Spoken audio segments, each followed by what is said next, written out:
And welcome to our channel. So आज हम करने वाले हैं इक्विलिब्रियम चैप्टर का revision. So today we are revising chemistry chapter equilibrium. Revision की तरह ही रखेगी इसे, ज़्यादा इतना भी हम बिल्कुल डीप में नहीं जाएंगे। तो इक्विलिब्रियम क्या है? ये एक ऐसे स्टेट ऑफ अ प्रोसेस है eight which various properties of the system like concentration, partial pressure, temperature, जहाँ पर वो कांस्टेंट हो जाए, ठीक है, एंड वो टाइम के साथ चेंज ना करे। और you can say one more thing that rate of forward reaction is equal to rate of backward reaction. जब ये इक्वल हो जाए, forward reaction and backward reaction equal हो जाए, सो उसे हम कहते हैं इक्विलिब्रियम, ठीक है। एंड मोस्ट इम्पॉर्टेंट, इक्विलिब्रियम पर डेल्टा जी हमारा क्या होता है? Zero. Delta G means Gibbs free energy, ठीक है। नाउ देखो, कुछ 2-3 ग्राफ्स हैं, उनके बारे में देख लेते हैं। ग्राफ्स जैसे कि हमारा है कंसंट्रेशन वर्सेस टाइम का ग्राफ, ठीक है। नाउ देखो,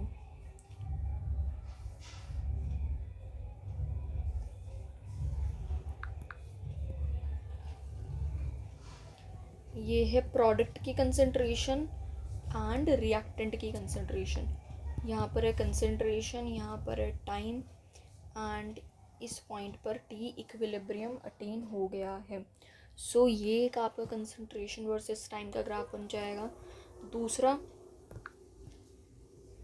दूसरा क्या ग्राफ होगा? इस तरह से, यहाँ पर टी इक्विलिब्रियम अटेन हो गया है, दिस इज टाइम कंसंट्रेशन, ये है हमारे रिएक्टेंट की कंसंट्रेशन एंड ये है प्रोडक्ट की कंसंट्रेशन, ठीक है। नाउ नेक्स्ट वी हैव ये रिएक्टेंट की कंसंट्रेशन एंड प्रोडक्ट की कंसंट्रेशन। यहाँ पर टी इक्विलिब्रियम अचीव हो गया है, ये टाइम है आपकी एंड ये कंसंट्रेशन, ठीक है। तो ये तीन आपके कंसंट्रेशन के ग्राफ्स हैं। नाउ नेक्स्ट एक हम और देख लेते हैं।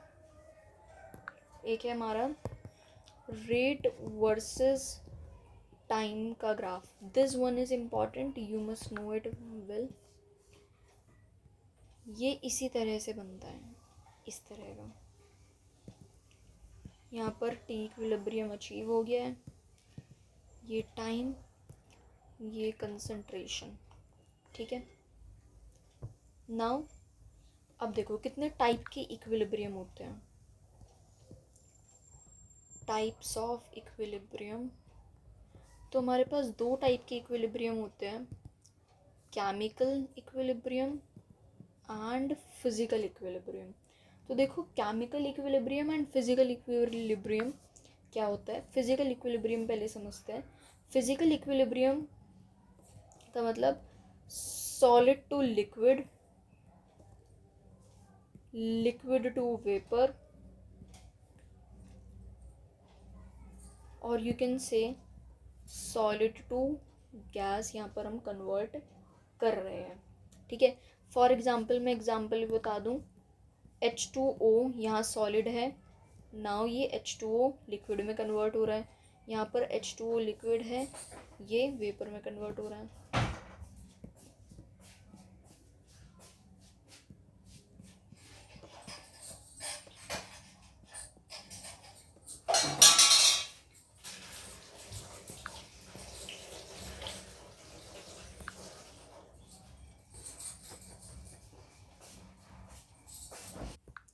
अब केमिकल इक्विलिब्रियम में क्या हो गया, हमारे यहाँ पर होता है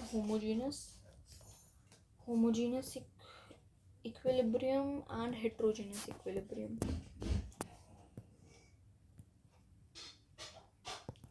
होमोजीनस इक्विलिब्रियम मतलब reactants and products same state में प्रेजेंट है। For example N2 gaseous plus H2 gaseous क्या फॉर्म कर रहे हैं? NH3 gaseous. तो देखो, ये भी गैशियस है एंड ये भी इसके जो रिएक्टेंट्स एंड प्रोडक्ट्स है वो सारे ही गैशियस है, ठीक है।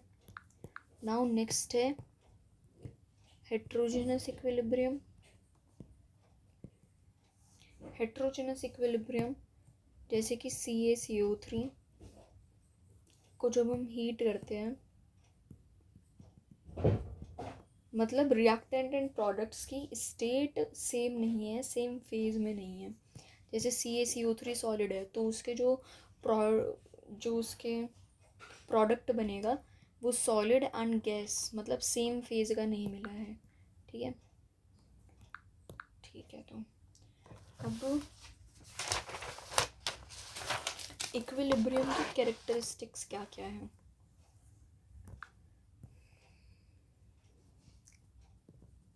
कैरेक्टरिस्टिक्स ऑफ इक्विलिब्रियम, इक्विलिब्रियम की कैरेक्टरिस्टिक्स क्या क्या है। पहली बात तो ये क्या है, डायनामिक है नेचर में। डायनामिक का मतलब क्या है, किसी जगह पर ये स्टिल नहीं है, ये डायनामिक है, हिलता डुलता रहता है। इक्विलिब्रियम कैन बी ऑब्जर्व्ड, हम इक्विलिब्रियम पहली बात तो ऑब्जर्व कैसे कर सकते हैं, जब तक हम ऑब्जर्व नहीं कर पाएंगे हमें क्या पता लगेगा कि ये इक्विलिब्रियम है कि नहीं है। उसके प्रेशर मेजरमेंट से एंड उसके कलर इंटेंसिटी से, प्रेशर मेजरमेंट से या फिर कलर इंटेंसिटी से हम पता लगा सकते हैं, ठीक है। Now pressure measurement and colour intensity. अब कुछ बच्चे पूछेंगे ये प्रेशर मेजरमेंट मतलब क्या होगा इसका।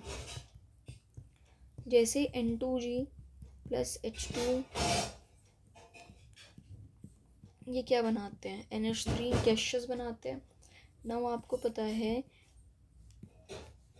PV = nRT होता है, सो P = nRT/V, मतलब ये N एंड ये P डायरेक्टली प्रोपोर्शनल है। क्या है, डायरेक्टली प्रोपोर्शनल है, मतलब अगर नंबर ऑफ मोल्स बढ़ेंगे तो प्रेशर हमारा बढ़ेगा। इस इक्वेशन को हम पहले बैलेंस कर लेते हैं। यहाँ पर ये 3 हाइड्रोजन है, यहाँ 3 लगा देते हैं एंड ये 6 हो गए,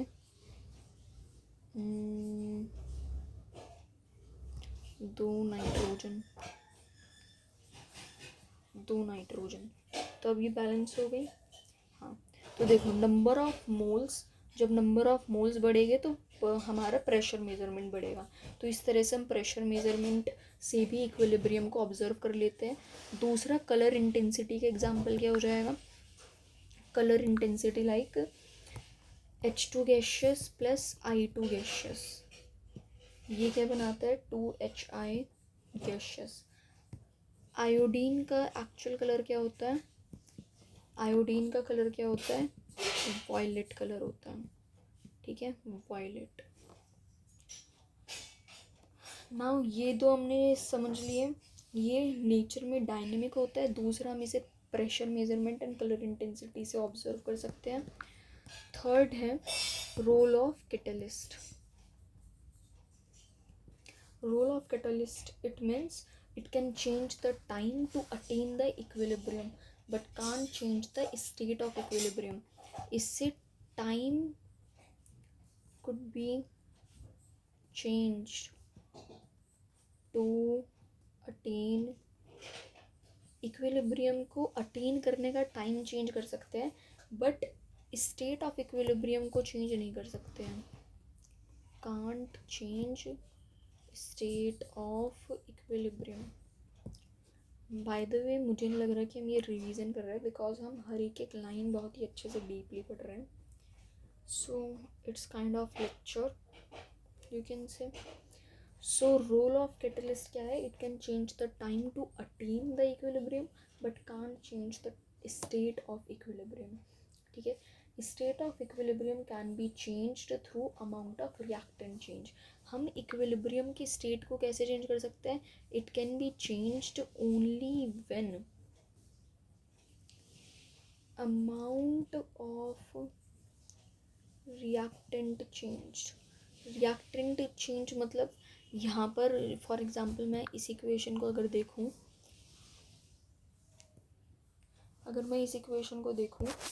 तो यहाँ अगर मैंने N2 को ज़्यादा ले लिया, मतलब कुछ भी प्रोडक्ट रिएक्टेंट के साथ कुछ भी छेड़छाड़ करी, सो तब हमारी स्टेट ऑफ इक्विलिब्रियम चेंज हो सकती है। एंड या तो मैंने प्रेशर में कुछ चेंज कर लिया, वॉल्यूम में, या फिर टेम्परेचर में। मतलब ये इक्वेशन आपने देखी थी ना, दिस इक्वेशन, तो बस वही, अगर आपने प्रेशर में चेंज करा या फिर वॉल्यूम में कुछ चेंज करा या फिर टेम्परेचर में, सो दिस इज़ योर, ये हमारा पॉइंट हो गया रोल ऑफ कैटलिस्ट का। फोर्थ पॉइंट है equilibrium can be achieved from both direction. हम इक्विलिब्रियम को किसी भी डायरेक्शन से अचीव कर सकते हैं, फॉरवर्ड से भी एंड बैकवर्ड से भी। ठीक है, अब देखते हैं एक लॉ के बारे में। ये सारे कैरेक्टरिस्टिक्स हमारे कंप्लीट हो गए, कैरेक्टरिस्टिक्स ऑफ इक्विलिब्रियम ख़त्म हो गया। Next is law of mass action.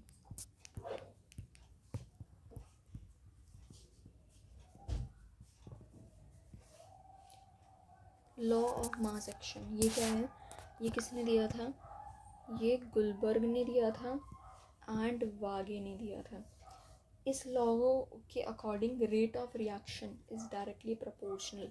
जो रेट ऑफ रिएक्शन है, rate of reaction is directly proportional to product of active mass of reactants raised to the power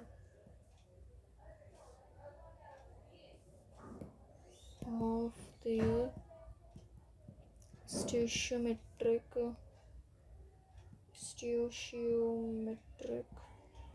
coefficient। I definitely know कि आपको ये definition पढ़ के कुछ समझ नहीं आया होगा, but let me tell you one thing. Active mass क्या है, रिएक्टेंट्स के जितने मॉलिक्यूल्स एक्टिव है रिएक्शन में पार्टिसिपेट करने के लिए। फॉर एग्जांपल इस वीडियो को देखने वाला हर एक बच्चा एक्टिव नहीं है अभी, है ना, एक्टिव नहीं है इस लेक्चर को देखने के लिए। सो ऐसे ही सारे जितने भी मॉलिक्यूल्स है वो सारे ही एक्टिव नहीं होते हैं रिएक्शन को करने के लिए, उसमें से कुछ चुनिंदा ही उस रिएक्टेंट में एक्टिव है कि हाँ हमें रिएक्शन करनी है, एक्साइटेड है कि हाँ हमें रिएक्शन करनी है, तो वो एक्टिव है। तो जो रिएक्शन में पार्टिसिपेट कर रहे ये मॉलिक्यूल्स, वो हमारा एक्टिव मास कहलाता है। जैसे कि एक्स से ए एंड बी रिएक्ट करके C+D बना है, ये रिएक्शन है, उसके कोएफिशिएंट्स है। Now rate of forward reaction is directly proportional to a and उसका जो कोएफिशिएंट है उसकी power into b and by RF is equal to KF। KF क्या है हमारा, equilibrium constant of forward reaction. Because proportionality का sign हटाएंगे so obviously कोई कांस्टेंट ज़रूर लगेगा। Rate of backward reaction is directly proportional to C की power Z into D की पावर W। अब देखो इक्विलिब्रियम पर, at equilibrium RF is equal to RB हमने पढ़ा था। So KF AX and B की पावर Y। ना देखो KF बाय KB किसके इक्वल आ गया, AX BY CZ and D की पावर W। ठीक है, सो नाउ देखो कि इक्विलिब्रियम किसके इक्वल होता है, कि equilibrium is equal to K final by K backward. F ऊपर रखना है, B नीचे रखना है, आप याद रख सकते हैं फेसबुक। F ऊपर रखना है, B नीचे रखना है, ठीक है, Facebook. So K equilibrium is equal to Kf by Kb. This is your equilibrium constant. So K equilibrium is equal to this.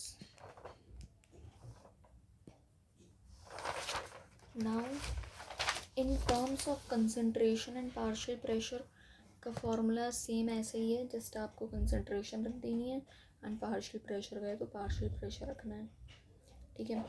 Now देखो एक इम्पॉर्टेंट चीज़,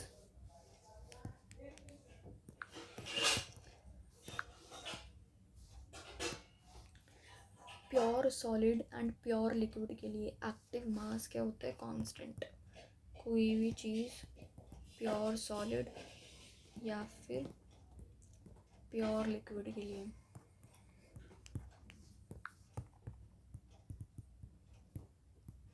एक्टिव मास क्या है, कांस्टेंट है, ठीक है। एंड उसे एक यूनिटी की तरह लिया जाता है। For example CaCO3 gas, CaCO3 solid, CO solid plus CO2 gaseous, ठीक है।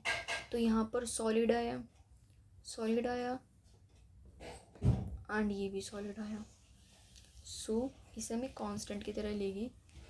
एंड अगर मुझे इसका Kp निकालना है, सो Kp PCO2 हम यहाँ पर लिखेंगे एंड इसका कोएफिशिएंट 1 है, सो पावर 1, ठीक है। दूसरा, अगर वाटर हमारे रिएक्टेंट साइड पर प्रेजेंट है, मतलब अगर वाटर हमारा इस साइड पर रिएक्टेंट वाली साइड पर कहीं प्रेजेंट होगा, देन हम उसे इंक्लूड नहीं करेंगे एक्सप्रेशन को लिखते हुए, ठीक है। अगर water at reactant side is not considered, उसे हम कंसिडर नहीं करेंगे, ठीक है।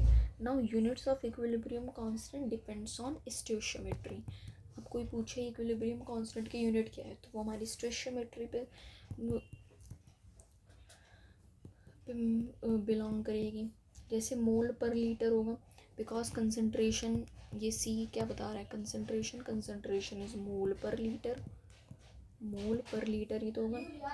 Z plus W minus X plus y होगा। नाउ Kp किसके इक्वल होगा, ATM Z plus W minus X plus y होगा, ठीक है। नाउ देखो फॉर एग्जाम्पल एक क्वेश्चन आपको करना है, question is N2 gaseous plus H2 gaseous, ये क्या बना रहा है, NH3। First of all you must balance the equation, ठीक है। सो ये बैलेंस हमने कर दिया। नाउ Kp क्या हो जाएगा, Kp फॉर्मूला लगा दो, आपको Kp निकालना है। सो NH3 partial pressure of NH3, इसका 2 कोएफिशिएंट है, सो ये क्या होगा, ATM स्क्वायर अपॉन ATM की पावर 3 एंड ATM, ये ATM की पावर -2 बचेगा, ठीक है। Now the value of equilibrium constant depends on temperature. Equilibrium constant की वैल्यू किस पर डिपेंड करती है, डिपेंड्स ऑन टेम्परेचर। हमें ये ध्यान रखना है कि इक्विलिब्रियम कांस्टेंट आपकी कंसंट्रेशन पर डिपेंड नहीं करती है। कई सारे क्वेश्चन सेकेंडों में होने वाले होते हैं, बट आपको ये चीज़ नहीं पता होती, तो आप बस अपनी अकल लगाते रहते हैं फालतू में, एंड इनफैक्ट वो क्वेश्चन डायरेक्ट ही दिख रहे होते हैं कि वो टेम्परेचर पर तो हमारा की इक्विलिब्रियम डिपेंड करता है, कंसंट्रेशन पर तो डिपेंड ही नहीं करता है, ठीक है। नाउ देखो एक रिलेशन हम निकाल रहे हैं, relation between Kp and Kc। Kp and Kc के बीच में क्या रिलेशन है, देखो ये आप सॉल्व कर लेना, मैं डायरेक्ट बता दूँ। Kp is equal to Kc RT delta Ng। अगर हम डेल्टा Ng को 0 रख दें, so Kp is equal to Kc हो जाएगा, ठीक है। So this is your question. Oh, sorry. This is the most important result. Okay. Now the characteristic of equilibrium constant. अब पहले हमने क्या पढ़ा था? देखो के इक्विलिब्रियम के क्या क्या कैरेक्टरिस्टिक्स है. फर्स्ट ऑफ ऑल आपको हमेशा ध्यान रखना है कि बैलेंस्ड केमिकल रिएक्शन के लिए ही ये डिफाइंड होगा. अगर आपने रिएक्शन को रिवर्स करा है देन के इक्विलिब्रियम कुछ इस तरह से होगा. देखो PCl5 gaseous, PCl3 gaseous plus Cl2 gaseous. इसका KC1 क्या होगा? PCl3 Cl2 bye PCl5. ठीक है. नाउ दूसरा, अगर आपने रिएक्शन को रिवर्स करा, देखो आपने रिएक्शन को उल्टा करा है. सो KC1 is equal to 1/KC2 के इक्वल होगा. अगर आपने रिएक्शन रिवर्स करा है तो ये आपको करना पड़ेगा. ठीक है, ये हो जाएगा. नाउ द नेक्स्ट इज, अगर आपने रिएक्शन को मल्टीप्लाई करा है किसी भी n फैक्टर से देन इक्विलिब्रियम कांस्टेंट कुछ इस तरह से चेंज होगा. दूसरा पॉइंट है A gaseous and B gaseous. तो KC1 क्या होगा? आपने देखो रिएक्शन को किसी n फैक्टर से मल्टीप्लाई कर दिया है.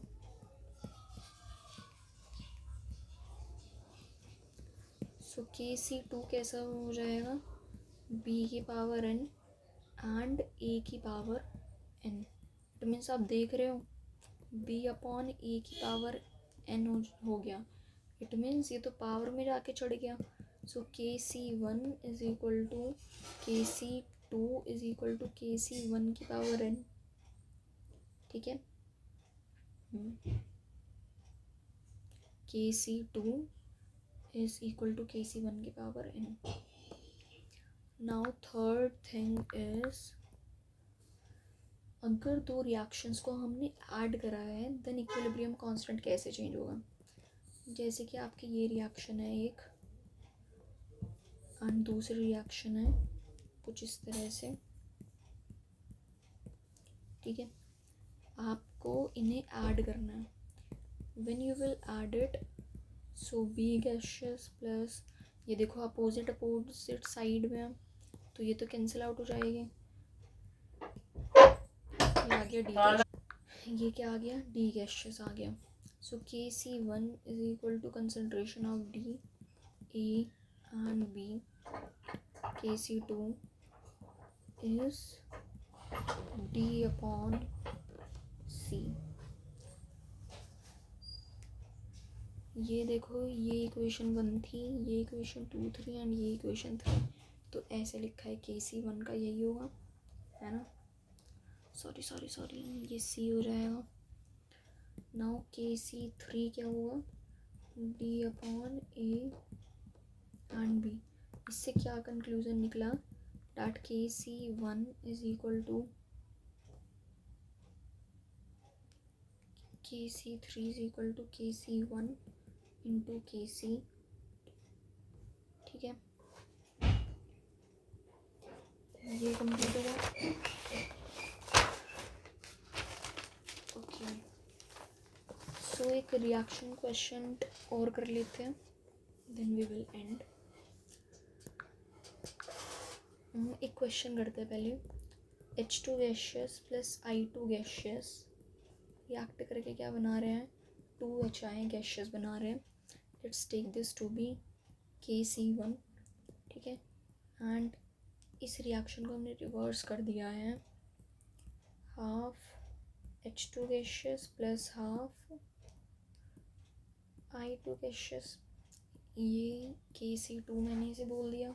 ठीक है, सो इसमें पहले आपको क्या चीज़ ऑब्जर्व करनी है. ये रिएक्शन है, आपने इसे रिवर्स करा है. क्या करा है? इसे रिवर्स करा है. तो रिवर्स करा है, सो KC2 is equal to 1/KC1 हो जाएगा. इसे अब आधा कर दिया इस रिएक्शन को. नाउ रिएक्शन को आधा करा है. किसी भी n फैक्टर से जब भी मल्टीप्लाई करते हैं तो वो जाके पावर में चढ़ जाएगा. तो KC1 की power half it means root KC1, KC2 is equal to 1/KC under root of KC1. ठीक है. Now reaction quotient. Reaction quotient क्या है? At any stage of the reaction other than equilibrium, equilibrium को छोड़ के बाकी किसी भी स्टेज पर the ratio of concentration of product to the ratio of to the concentration of reactant is known as reaction quotient. Reaction quotient क्या है? Equilibrium की स्टेट को छोड़ के हम कंसेंट्रेशन ऑफ प्रोडक्ट की कंसेंट्रेशन एंड रिएक्टेंट की कंसेंट्रेशन का रेशियो, उसे कहते हैं रिएक्शन क्वेश्चंट. ठीक है. अब देखो, जो ये रिएक्शन क्वेश्चंट है उसे हम Q से डिनोट करते हैं. मतलब QC हमारा K इक्विलिब्रियम से बड़ा होगा, सो क्या होगा? बैकवर्ड डायरेक्शन होगा. QC अगर K इक्विलिब्रियम के बराबर हो गया, so that is your equilibrium condition. अगर QC कम हो गया, अगर Q कम है KC से, तो फॉरवर्ड डायरेक्शन. मतलब खुद ऐसे देखो ना, QC अब हमारा ज़्यादा है. अब किसी चीज़ को ज़्यादा है, उसे बैलेंस करने के लिए उसे कम करना पड़ेगा कि वो बैलेंस आउट हो जाए. तो कम करने के लिए बैकवर्ड डायरेक्शन करेगा. नाउ यहाँ पर इस केस के अंदर QC हमारा कम है के इक्विलिब्रियम से, KC से. ठीक है. हमारा Q जो है वो कम है KC से. अब कम है, कोई चीज़ कम है तो उसे बढ़ाना पड़ेगा ना एक इक्विलिब्रियम में पहुंचाने के लिए, तो फॉरवर्ड डायरेक्शन में फ्लो करेगा. ठीक है. Now application of equilibrium constant. अगर के इक्विलिब्रियम 10 की पावर क्यूब से ज़्यादा है, देन फॉरवर्ड डायरेक्शन की रिएक्शन होगी. ठीक है. इफ के equilibrium is smaller than backward direction होगा. देखो, अगर के इक्विलिब्रियम ज़्यादा है 10 की पावर 3 से, देन क्या होगा? Forward direction. बट अगर के इक्विलिब्रियम 10 की पावर 3 से कम है, देन क्या होगा? बैकवर्ड डायरेक्शन का फ्लो होगा. ठीक है. अब देखो,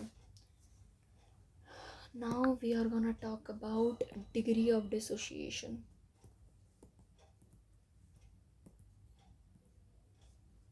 डिग्री ऑफ डिसोसिएशन जिसे कि हम अल्फा से डिनोट करते हैं.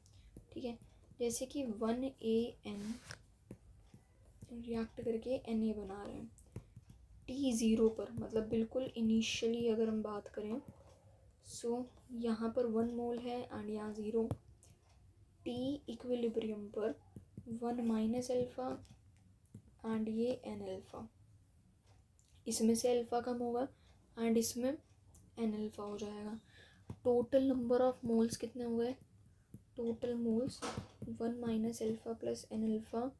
It means 1 plus N minus 1 alpha. तो अगर हम law of conservation of mass लगाए तो इनिशियल वेट फाइनल वेट की इक्वल होना चाहिए इक्विलिब्रियम के वेट के जितना. Now you all know that कि number of moles is equal to weight upon molar mass. So weight is equal to number of moles into molar मास. आपको पता है वेपर डेंसिटी किसके इक्वल होती है? मोलर मास अपॉन 2 के, है ना. सो मोलर मास किसके इक्वल आ गया? 2VD.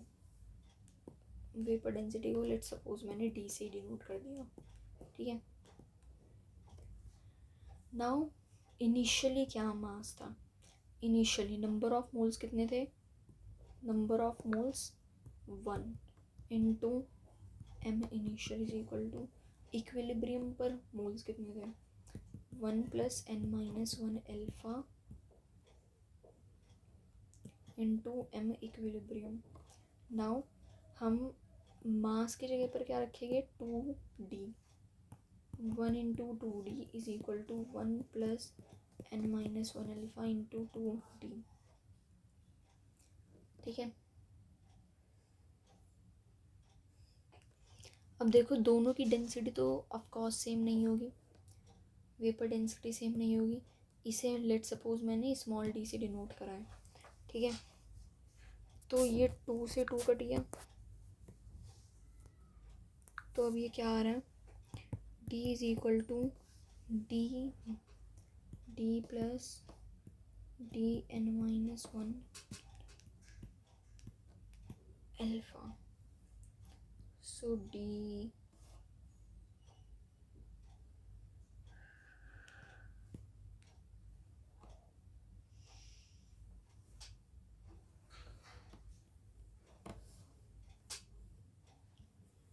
इस पूरी से मल्टीप्लाई करा, सो ये आ गया d minus D is equal to n-1 alpha D, ठीक है।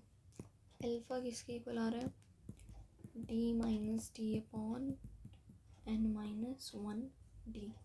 सो degree of dissociation is equal to this. d किसकी वेपर डेंसिटी है, d वेपर डेंसिटी है हमारी प्योर सब्सटेंस की, जो एक प्योर सब्सटेंस है। एंड ये स्मॉल d किसकी वेपर डेंसिटी है, this is the vapour density of a mixture, ठीक है। ये किसकी डेंसिटी है, ये मिक्सचर की डेंसिटी है, and this one is of pure substance, ठीक है। नाउ एक्सप्रेशन फॉर Kp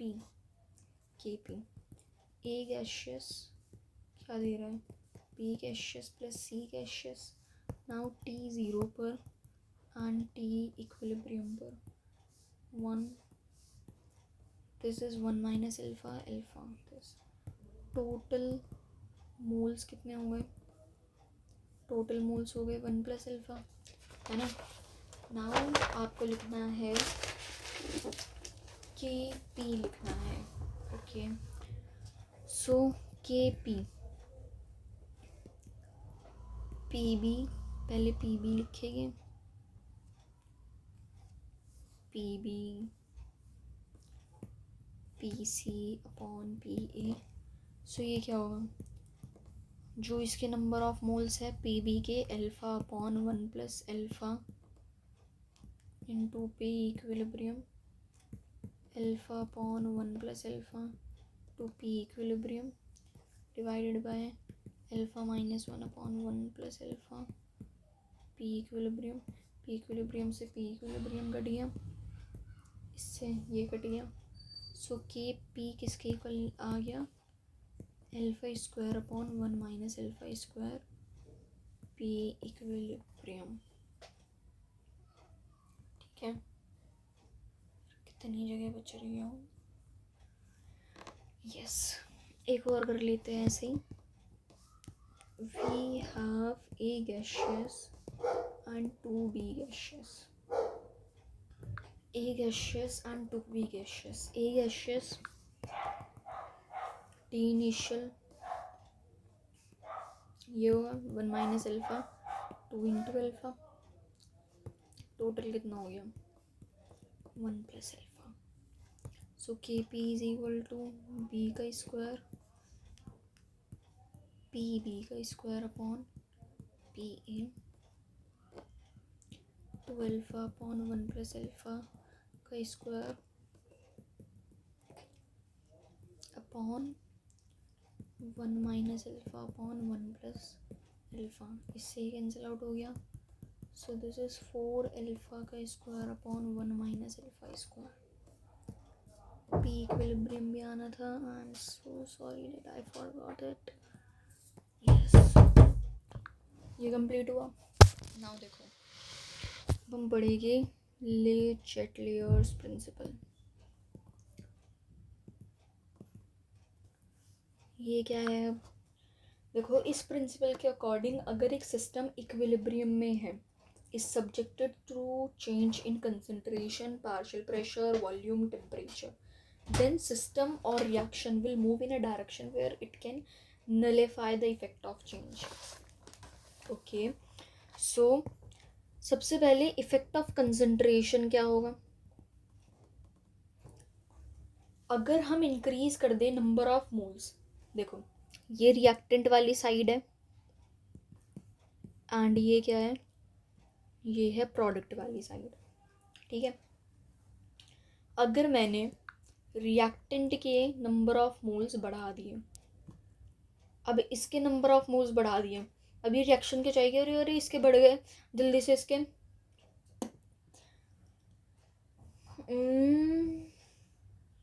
वो जल्दी से क्या करेगी, फॉरवर्ड डायरेक्शन में जाएगी। फॉरवर्ड डायरेक्शन में कि भाई मुझे तो प्रोडक्ट के भी बढ़ाने पड़ेंगे ना, दोनों को मुझे, दोनों साइड मुझे बैलेंस चाहिए बिल्कुल। तो अब रिएक्टेंट के नंबर ऑफ मोल्स बढ़ गए तो फॉरवर्ड डायरेक्शन होगी, प्रोडक्ट की तरफ मोल्स भागे भागे जाएंगे अब। बट अगर मैंने प्रोडक्ट की डायरेक्शन प्रोडक्ट के नंबर ऑफ मोल्स बढ़ा दिए तो प्रोडक्ट से रिएक्टेंट की तरफ बैकवर्ड डायरेक्शन। अब प्रोडक्ट के जो नंबर ऑफ मोल्स है वो क्या चाहिए, भाई जल्दी जल्दी रिएक्शन हमें बैलेंस करनी है, रिएक्टेंट की तरफ जाओ। अब उल्टी डायरेक्शन में जा रहा है, ये बैकवर्ड डायरेक्शन में जा रहा है, सो ये हो जाएगा, ठीक है। मतलब उससे क्या चाहिए कि नलिफाई करना है कि जो भी कार्यक्रम हो रहा है हमें इफेक्ट ऑफ चेंज को नलिफाई करना है, ठीक है। तो इफेक्ट ऑफ कंसंट्रेशन मैंने समझा दिया, रिएक्शन के नंबर ऑफ मोल्स बढ़ रहे हैं तो वो क्या चाहेगा, अरे अरे मुझे प्रोडक्ट की भी बैलेंस करना है, तो प्रोडक्ट के लिए वो फॉरवर्ड डायरेक्शन में जाएगा। अब प्रोडक्ट के नंबर ऑफ मोल्स ज़्यादा है तो वो रिएक्टेंट की तरफ जाएगा, इट मीन्स बैकवर्ड डायरेक्शन में जाएगा। एंड अगर रिएक्टेंट के नंबर ऑफ मोल्स कम हो रहे हैं, रिएक्टेंट के नंबर ऑफ मोल्स कम हो रहे हैं, देन प्रोडक्ट क्या चाहेगा कि अब तो मुझे भी कम करने पड़ेंगे, मतलब हम दोनों को बराबर करने हैं। सो अब रिएक्टेंट अगर कम हो रहे हैं, रिएक्टेंट के नंबर ऑफ मोल्स कम हो रहे हैं तो बैकवर्ड डायरेक्शन में जाएंगे नंबर ऑफ मोल्स। एंड अगर प्रोडक्ट के नंबर ऑफ मोल्स कम हो रहे हैं, प्रोडक्ट के नंबर ऑफ मोल्स कम हो रहे हैं तो वो बैकवर्ड डायरेक्शन में जाएगा, ठीक है। 1 मिनट, हाँ 1 मिनट। प्रोडक्ट के नंबर ऑफ मोल्स कम हो रहे हैं, हाँ जो कमज़ोर पड़ रहा है दूसरी साइड उसे मदद करेगी ना। अब प्रोडक्ट के नंबर ऑफ मोल्स कम हो रहे हैं तो रिएक्टेंट वाली साइड उसे मदद करेगी, फॉरवर्ड डायरेक्शन में जाएगी अब वो, ठीक है। अब रिएक्टेंट के नंबर ऑफ मोल्स कम हो रहे हैं तो प्रोडक्ट वाली साइड उसे मदद करेगी, बैकवर्ड डायरेक्शन में जा रहे हैं। अगर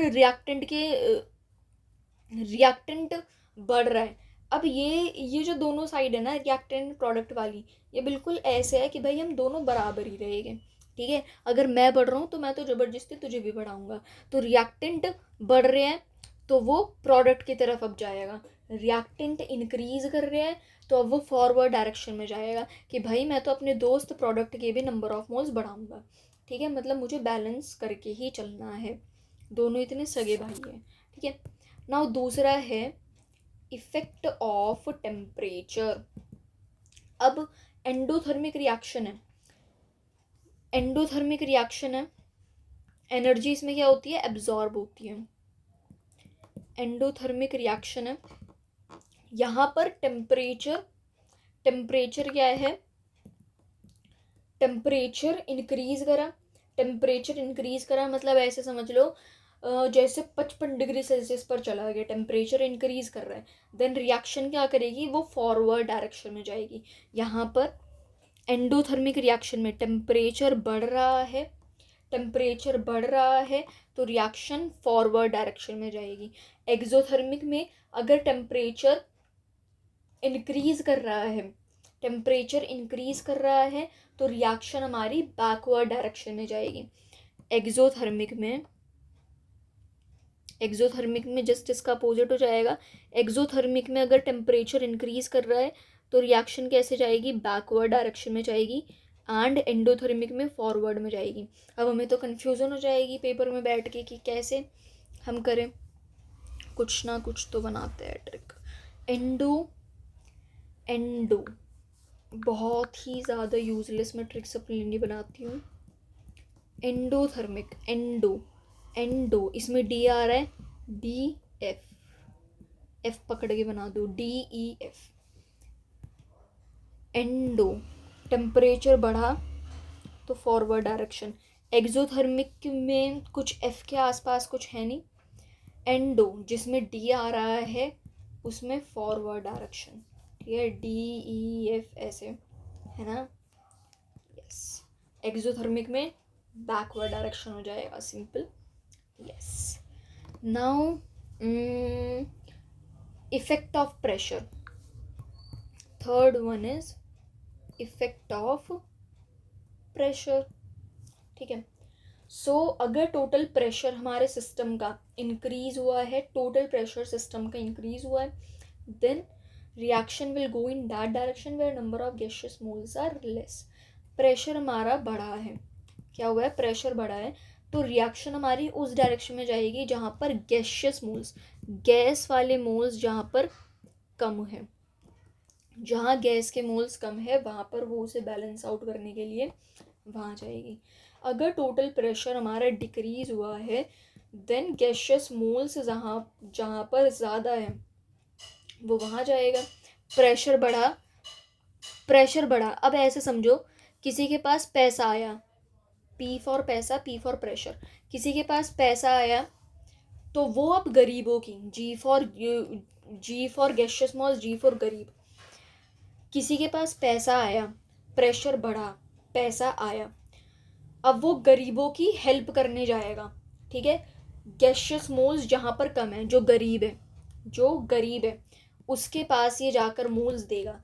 अब पैसा उसके पास कम हो गया तो इसका अपोजिट हो जाएगा। मतलब एक चीज़ तो तुमने याद रखनी ना कि पैसा बढ़ गया, प्रेशर बढ़ गया तो गरीबों की हेल्प करने के लिए जाएगा, मतलब जहाँ पर गैसियस मोल्स कम है वहाँ पर ये जाएगा, जहाँ पर पैसा कम है वहाँ पर अब ये जाएगा। ठीक है। अगर प्रेशर हमारा खुद कम हो गया तो जहाँ गैसियस मोल्स है, मोल्स ज़्यादा है, वहाँ जाएगा। ठीक है। Now the last one is effect of addition of inert gas. अब क्या इफेक्ट पड़ता है अगर मैं किसी भी नोबल गैस या और you can say inert gas को अगर आप ऐड कर दो तो। Effect of addition of inert gas.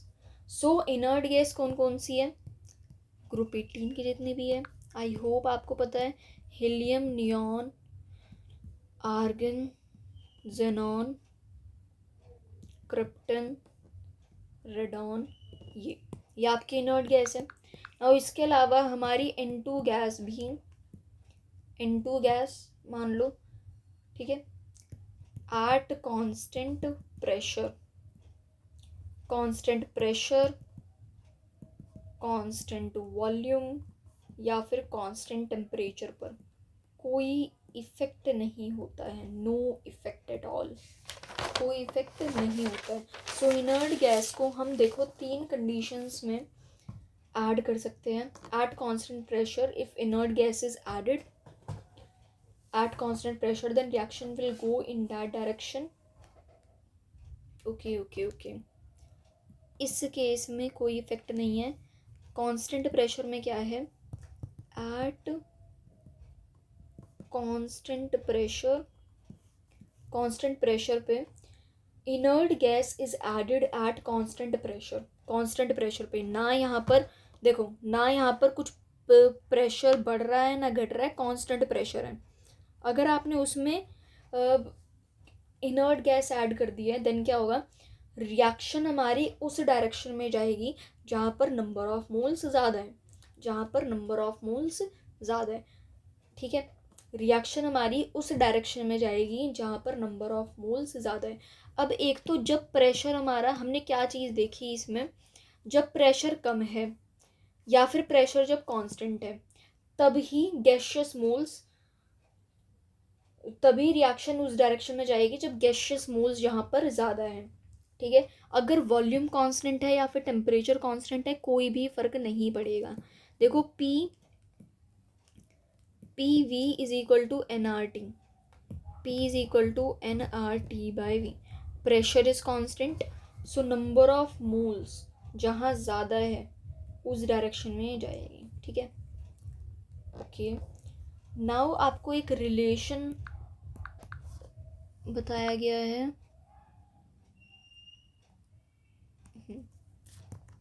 So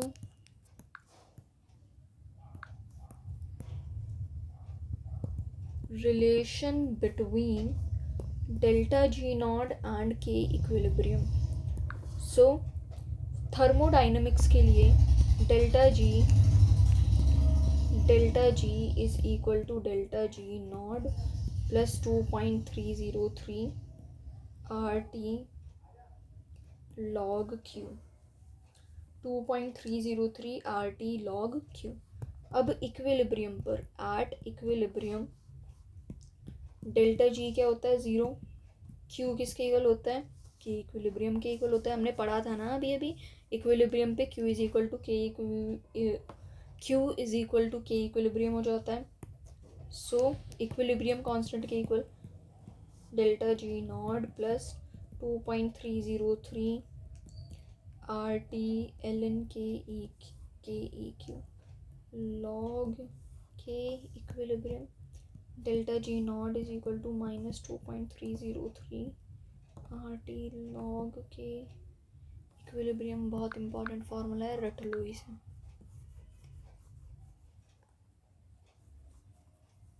just cram it, क्योंकि बहुत बहुत बहुत बहुत बहुत ज़्यादा इम्पॉर्टेंट है, ठीक है। Yes, now next, van't Hoff equation क्या है।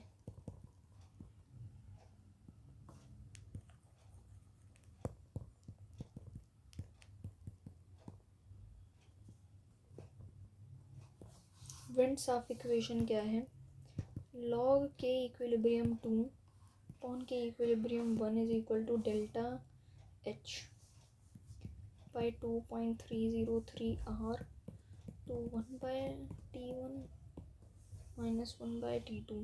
Now K equilibrium 2 क्या है, equilibrium constant at temperature T2 and equilibrium constant at temperature T1, ठीक है। So delta H by 2.303 R into 1 by T1 minus 1 by T2. The value of K equilibrium, एक आधा question कर लेते हैं, ठीक है। एक आधा नहीं है भाई, तो बहुत ज़्यादा है। मतलब देखो, केमिकल इक्विलिब्रियम इस लेक्चर में आपका कंप्लीट हो गया है एंड उसके क्वेश्चंस भी चलो ख़त्म ही करके छोड़ देते हैं अभी। Then in the next lecture I will be continuing with the ionic equilibrium which is the more interesting part of this chapter. And ज़्यादातर क्वेश्चंस आपके आयनिक इक्विलिब्रियम पर भी आते हैं, so don't forget to watch that video also. तो अभी हम कितने क्वेश्चन कर लेते हैं, चलो काफ़ी ज़्यादा है इसमें, तो कर लेते हैं 7-8 क्वेश्चन तो कर ही लेते हैं आराम से। Okay, so first question is yes, so first question is the value of के इक्विलिब्रियम फॉर द रिएक्शन। ये रिएक्शन दी हुई है, this is pretty simple. Video को पॉज करके then you must answer it in the comment section, and then at last you can just check out that if you were correct or wrong. बहुत ही ज़्यादा simple equation ये है, बहुत ही simple है। अबे यार मैंने अभी नहीं बताया था क्या, 1/K2 is equal to 1/√K1 and आपको ये दिया हुआ है 49, सो 1/7 आ गया ना। अभी same to same. Second, for reversible reaction, कैसी रिएक्शन है ये, रिवर्सिबल रिएक्शन है। Rate constant for forward and backward direction, forward and backward direction के लिए KF एंड KB आपको दिया हुआ है। KF is 2.83 into 10 raised to the power minus 4 and this one is 8.15 into 10 raised to the power minus 5। आपको K equilibrium constant निकालना है। Now देखो, कुछ बच्चे तो F एंड B को रखने में ही कंफ्यूज हो जाते हैं कि B ऊपर आना था कि F नीचे आना था, बट मैंने आपको बताया था ना, फेसबुक से याद रख लो, F ऊपर आना है एंड B नीचे आना है। So when you will divide it, what would you get, इसे अप्रॉक्सीमेटली 2 एंड ये मान लो ये इतना आ गया 1/4,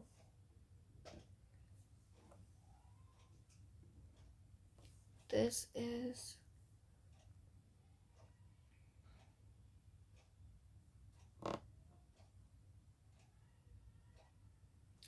जस्ट वेट अ मिनट, क्यों ना हम इसे इक्वल सा ही कुछ बना ले ऐसे। 28.3 इंटू 10⁻⁻5 हो गया, एंड ये 8.15 इंटू 10⁻⁻5, ये आपको अप्रॉक्सीमेटली 3 दिख रहा होगा। यस, सो नियरेस्ट इंटीजर में आंसर देना था complete. Question 3, 15 moles of H2 gaseous and 5.2 moles of I2 gaseous are mixed and allowed to attain equilibrium at 500 degree Celsius। 500 degree Celsius temperature है, H2 gaseous plus I2 gaseous react करके क्या बनाएगी, 2HI gaseous बनाएगी। इसके number of moles कितने हैं, इसके number of moles है 15 मोल्स, 15 मोल्स, एंड इसके नंबर ऑफ मोल्स है 5.2 मोल्स। ठीक है, and at the equilibrium mix किया गया है, the number of moles of HI are found to be, इसके नंबर ऑफ मोल्स कितने इक्विलिब्रियम के बाद, इक्विलिब्रियम पर मिले हैं 10 मोल्स। ठीक है, तो के इक्विलिब्रियम आपको बताना है, इक्विलिब्रियम कांस्टेंट फाइंड आउट करना है। So this is the question, pause the video and just try to solve this. So देखो, T0 पर 15 मोल्स है, इसके 5.2 मोल्स हैं। T इक्विलिब्रियम पर कितने हो गए, सो इसके 15, देखो ये 10 है, 10 किसके लिए है, ये आपको ध्यान रखनी है ये चीज़ें। ये 2HI 10 मोल्स ये दिए हुए हैं, सो HI के लिए कितने मोल्स है, 5 मोल्स, 5 मोल्स। सो आप इसमें से कितने माइनस करेंगे, आप करते थे ना इसकी कंसंट्रेशन में से अल्फ़ा माइनस करते थे, सो वो अल्फ़ा आपका उसमें से आपको, इट मीन्स आपको 5 इसमें से माइनस करना है, 5.2 माइनस 5, एंड यहाँ पर ये 10 मोल्स दिए ही थे, सो this is 5.2 and this is 10। ठीक है, अब के इक्विलिब्रियम आपको लगा देना है, HI का square upon H2 and I2। HI कितना है, पॉइंट, देखो concentration is equal to number of moles by volume, number of moles इसके 10, वॉल्यूम इतनी, C यही तो होता है, C is equal to N/V, concentration is equal to number of moles upon volume. इसकी कितनी है,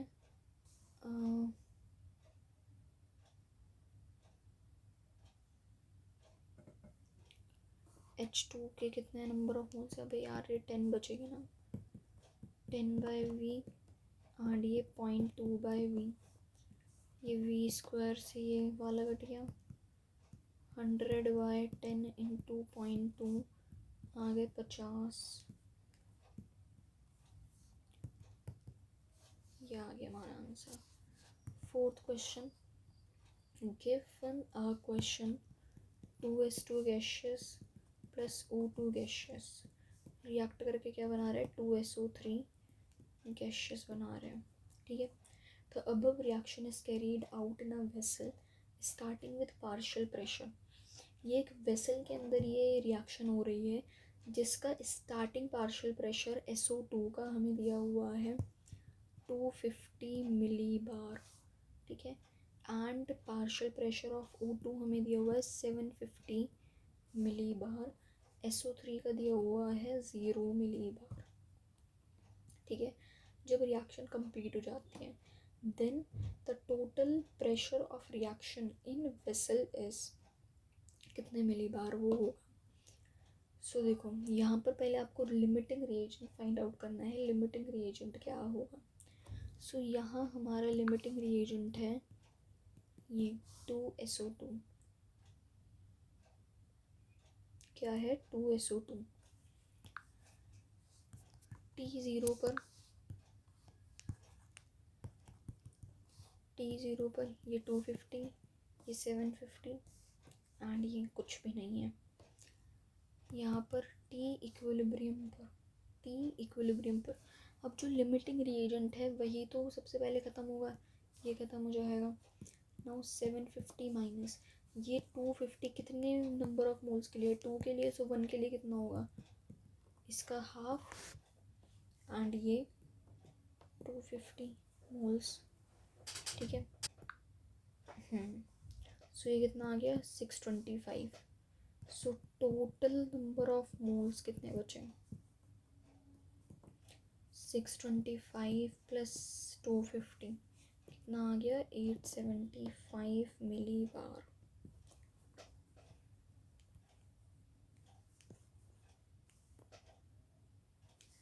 now fifth question is for a reaction x plus Y react करके क्या बना रहे हैं 2z, 1 mole of x and 1.5 moles of y and 0.5 moles of z were taken in x plus y to 2z।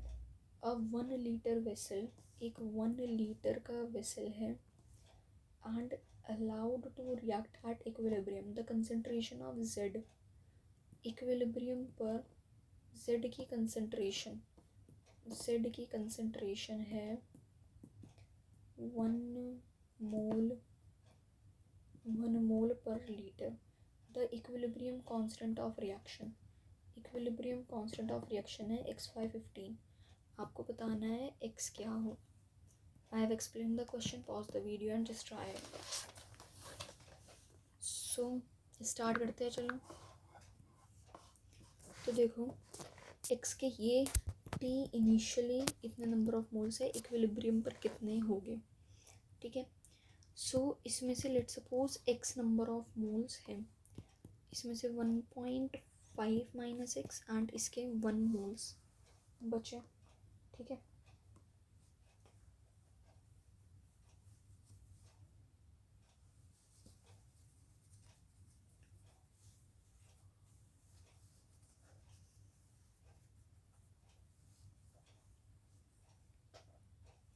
अगर मैं एक चीज़ देखूँ, so what we can say, ये कितना होगा 0.5, ये तो आपको गिवन है, बट अगर ये हमें गिवन नहीं होता, हम इसे कैसे लिखते हैं 1.5 प्लस 2x लिखते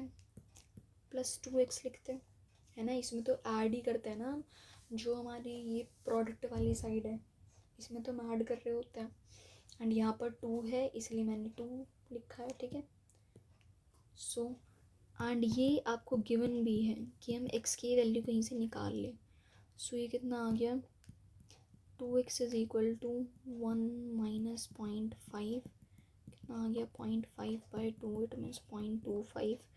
सो 1.5 minus 0.25 is 1.25 and this is 0.75। ये 3 वैल्यूज हमारे पास आ गई। सो Kc is equal to concentration of Z का whole square x and y, ठीक है। सो दिस इज 1 का square upon 0.75 and 1.25। What you can write it, इसे आप क्या लिख सकते हैं 3/4 लिख सकते हैं, एंड इसे 5/4 लिख सकते हैं। दिस इज 16/15 आ गया ना, x is equal to 16। This is your answer. I hope you all get this. Okay nice. अब एक अच्छा सा क्वेश्चन करते हैं जिसके अंदर हमें कॉन्सेप्ट समझना है। सो फॉर हैशटैग कॉन्सेप्ट हम उसके लिए बात करते हैं, ओके।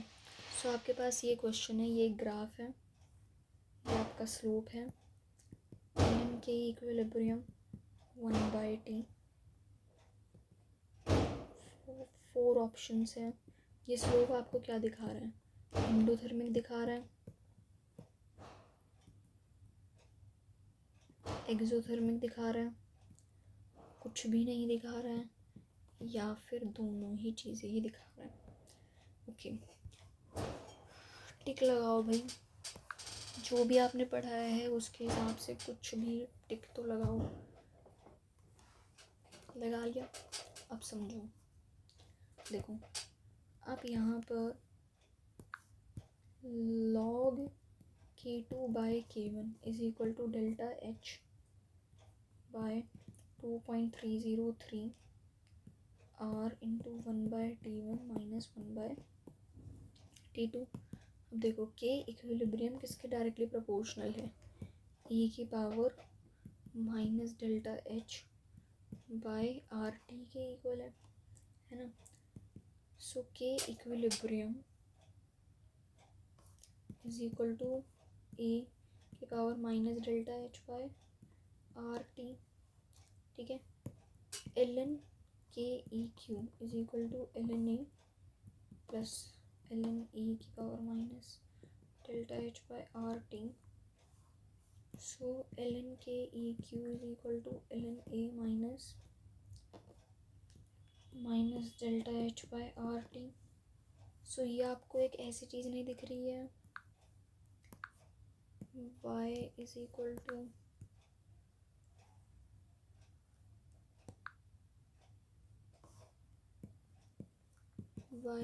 टू एम एक्स, नहीं, सी माइनस एम एक्स दिख रहा है हमें।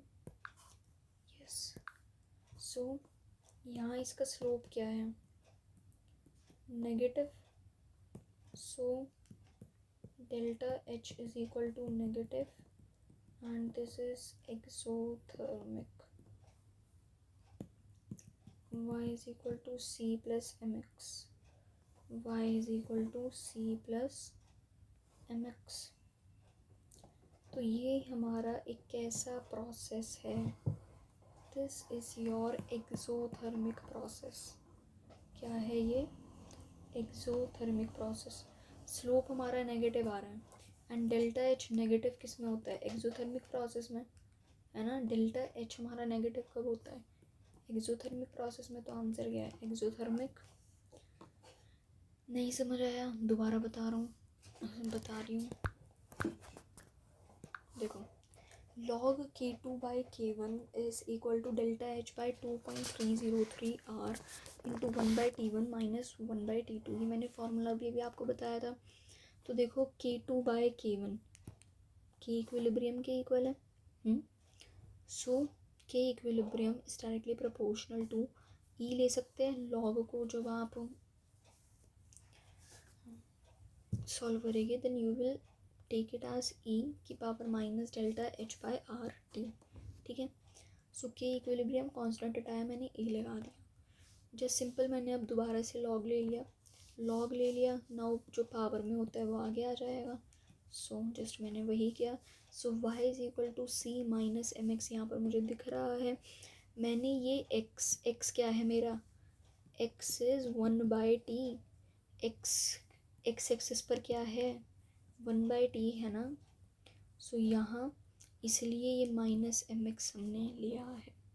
देखो यहाँ डेल्टा एच क्या है, delta H is negative, slope हमारा नेगेटिव आ रहा है, slope is negative, delta H is negative, ठीक है।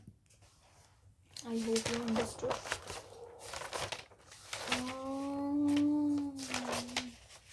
अभी भी 6-7 क्वेश्चन हो रहा है, कर लेते हैं। ये कौन सा क्वेश्चन था, ये कहाँ गया question, how many questions we have done. तीसरा तो नहीं था, 5, 7वां क्वेश्चन है ये।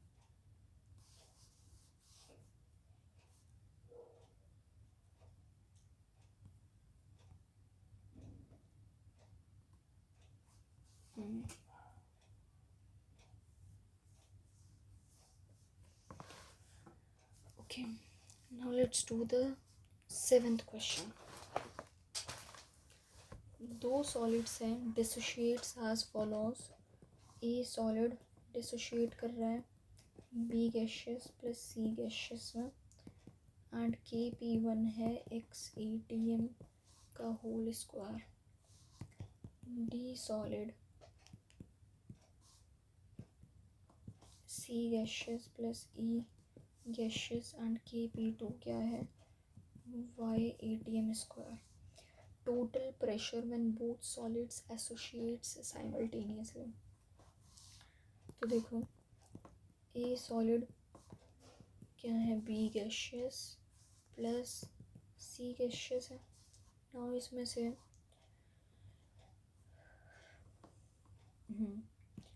दोनों के A 1 minus A. Now D solid C gaseous plus E gaseous, B and B 1 minus A. ठीक है. अब देखो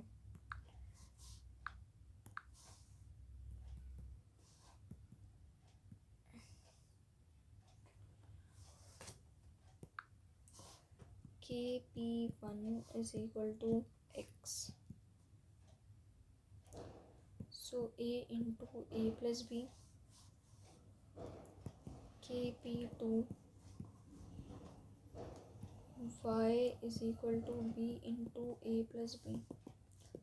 First and second equation, by equation 1 and 2, X plus Y is equal to A plus B into A plus B. So X plus Y is equal to A plus B का square. ठीक है. So A plus B is equal to under root X plus Y. So P total is equal to P A plus B B P B C E. A plus B plus A plus B is equal to 2A plus B is 2 under root X plus Y. ये answer आ गया.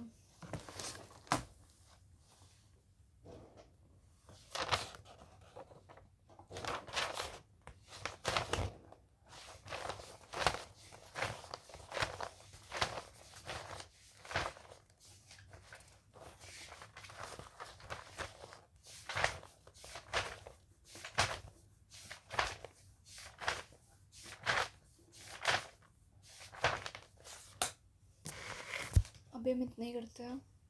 आगे के जो भी questions हैं we will cover it in the next video. So let's all for today. इस video में हमने केमिकल इक्विलिब्रियम बिल्कुल कंप्लीट कर लिया है. In the next video we will start with the ionic equilibrium.